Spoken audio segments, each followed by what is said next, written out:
नमस्कार दोस्तों, आज मैं आपके सामने चावल के दाने की एक कहानी प्रस्तुत करने जा रही हूँ। द्वापर युग में वनवासी का जीवन जी रहे थे और महापति दुर्योधन हस्तिनापुर में एक राजविलासी जीवन जी रहा था।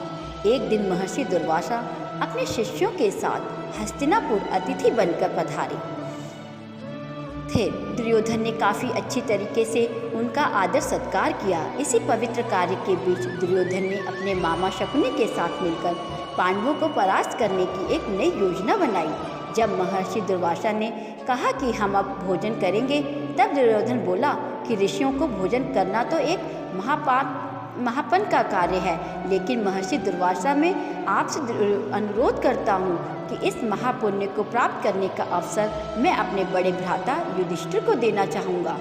इतना कहकर दुर्योधन ने महर्षि दुर्वासा और उनके शिष्यों को नज़दीक के वन में बसे युधिष्ठिर की कुटिया में भोजन करने के लिए भेज दिया, क्योंकि वह जानता था कि दोपहर के उस समय पांडव द्रौपदी सहित खाना खा चुके होंगे और कुटिया में अन्न शेष नहीं होगा।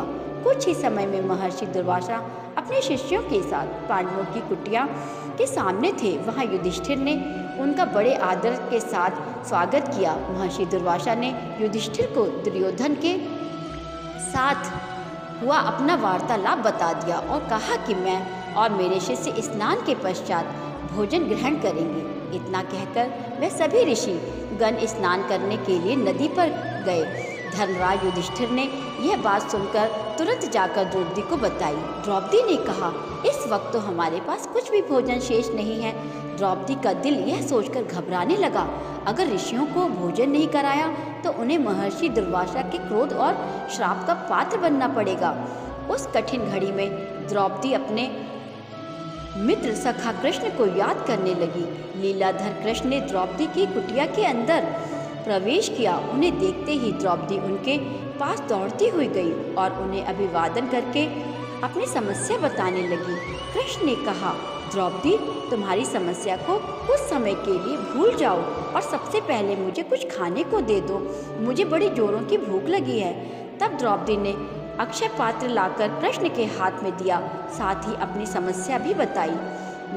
महर्षि दुर्वासा और उनके शिष्य कुछ देर में भोजन करने के लिए आने वाले हैं, लेकिन घर में तो जरा सा भी भोजन शेष नहीं है।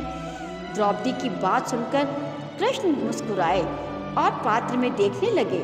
उस पात्र में चावल का सिर्फ एक दाना बचा था।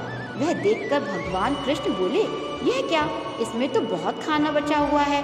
और वह चावल का वह बचा हुआ दाना उन्होंने खा लिया। इधर कृष्ण के चावल का वह दाना खाते ही उधर स्नान करके नदी से बाहर निकले महर्षि दुर्वासा और उनके शिष्यों का पेट भर गया और उन्हें डकारें आने लगी और वे युधिष्ठिर की कुटिया के ओर जाने के बजाय अपनी यात्रा के लिए प्रस्थान कर गए। इस तरह चावल के एक दाने से ही कृष्ण भगवान ने ऋषियों को पेट भर के उनके क्रोध और श्राप से पांडवों की रक्षा की। जय श्री कृष्ण।